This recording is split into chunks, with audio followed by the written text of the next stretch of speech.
Hello yogis, namaste. Kelly here with a story about the Hindu goddess Kali for you. Been thinking about her a lot as we move into spring, and spring is such a time of awakening and transformation. All the flowers are blooming, the ground is starting to soften and things push their way out of it. And hopefully we too, some of our hard shell can start to soften and a whole new, more awakened self can come out. And if you want some help with that, you could invoke the Hindu goddess Kali. She's a goddess of transformation. She's actually the goddess of time. Kala means time, but she's one who really is a great helper for moving towards liberation.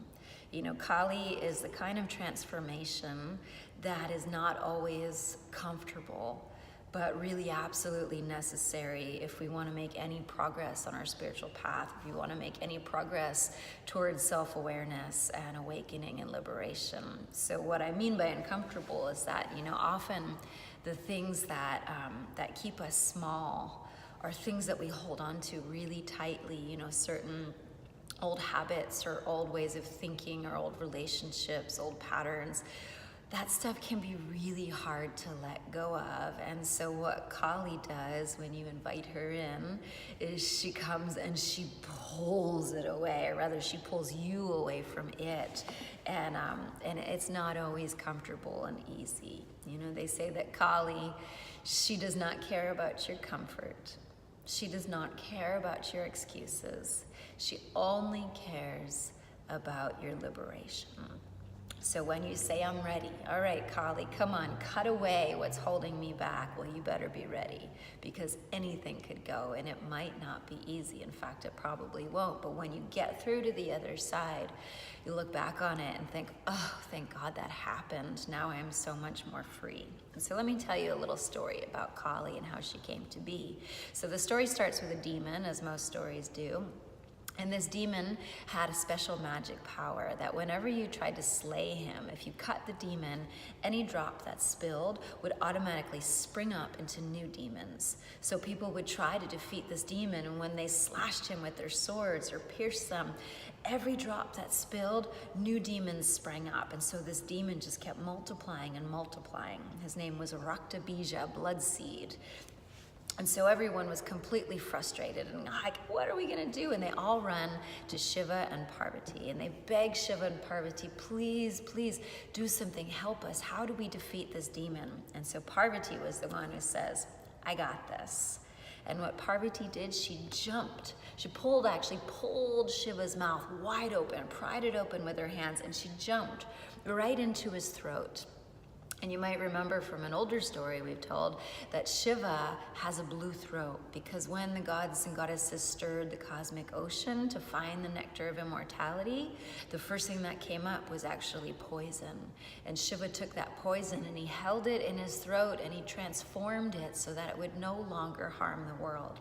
And so Parvati jumps right into that poison that he's holding in his throat. And when she jumps back out, she looks completely different. She has loose skin hanging from her bones, and she has fangs, and she has long matted hair and eyes that roll in their sockets, and she has long fingernails dripping with blood.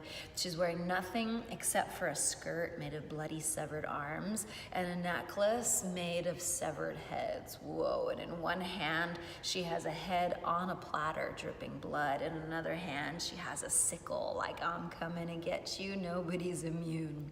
And so she's terrifying, which is kind of cool. When you see these images of Kali, one of the reasons they're so terrifying is that it's meant to shock you out of your ordinary way of thinking. If we're always seeing things the same way, then it's really hard to wake up. So these images of certain Kali and other ones too, other gods and goddesses of the Hindu pantheon that look really terrifying, are meant to kind of jolt you out of your everyday ordinary thinking and put you in a new place, a new perspective. And so Kali's terrifying looking. And she has this tongue, this blood red tongue that she unrolls onto the whole battlefield. And once the tongue covers the whole battlefield, she gives the call for the other gods to charge at the demon, and they kill all the demons, all the original demon and all the new demons. And no new demons can form, because before the drop of blood touches the earth, it lands on Kali's tongue and she drinks it.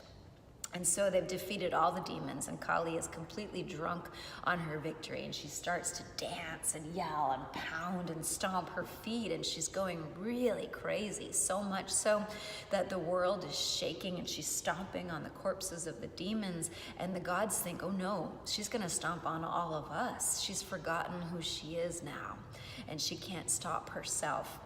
And so they all run back up to the mountaintop where Shiva is, and they say, please, please, you've got to help us. Kali's going to destroy the world. And so Shiva pauses for a minute and thinks. And then he comes down right onto the battlefield with Kali. And he begins to dance too. He starts stomping and doing this primal dance just like she is. And his dance is so wild and so intense that it starts to crack the earth. The mountains crumble, and he actually knocks the planets right out of their orbit. And when Kali sees this happening, she stops dead in her tracks. She loves the world so much.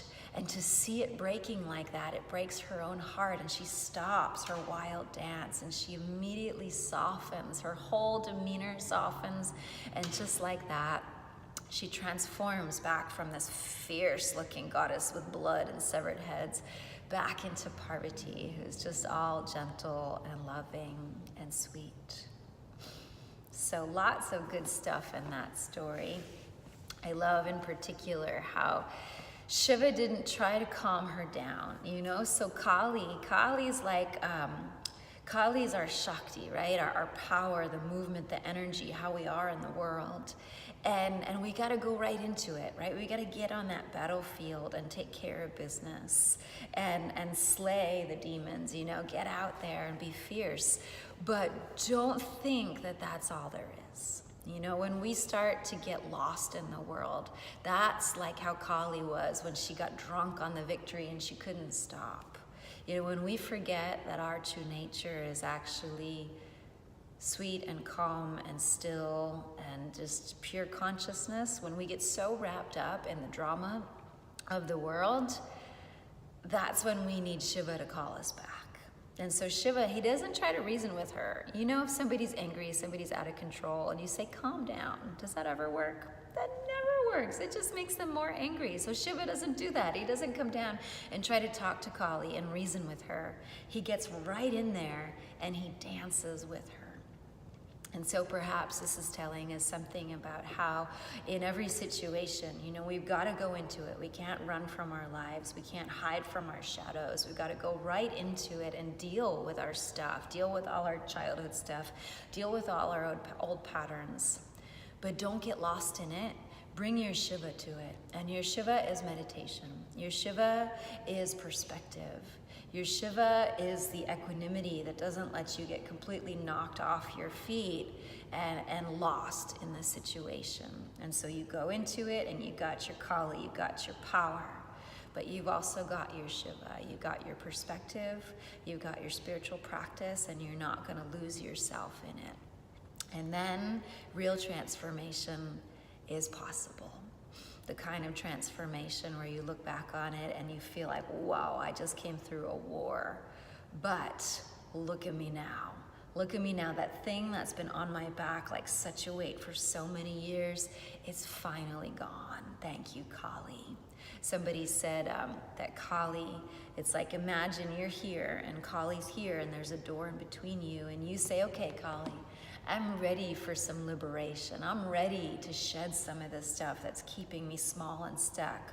Well, you better be careful because Kali won't bother to open the door. She will reach right through the keyhole with her clawed hand and she will pull you through, and on the way, you're gonna shed some stuff, and it might not be pretty and it might not be comfortable, but you are going to wake up. Hallelujah and namaste, Jai Ma.